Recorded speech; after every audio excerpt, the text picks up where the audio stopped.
Here are some of the potential uses for cannabinoids from the cannabis plant.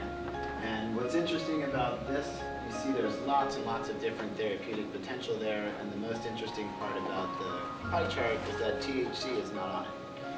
So I think everyone in the press always talks about THC, all the public predominantly talks about THC, but there are enormous amounts of therapeutic potential held within the cannabis plant that will be found without THC.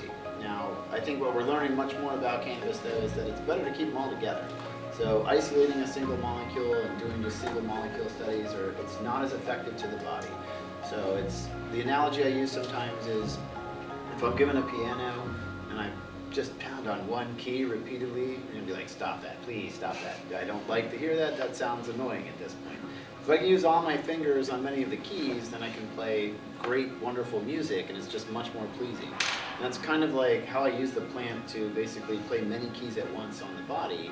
That will offer a much better approach and a much more pleasing response to the body than just one really hard lock and key type mechanism.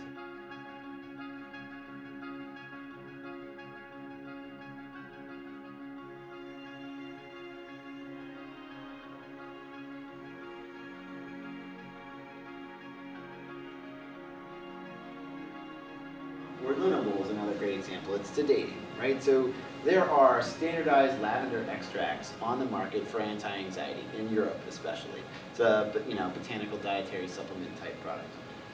That's fantastic. And yes, there is some linalool in there. There's a lot of the other lavender plant in there too. It's not the only molecule that does that. And because my cannabis product has some linalool in it, doesn't mean it's going to be sedating, right?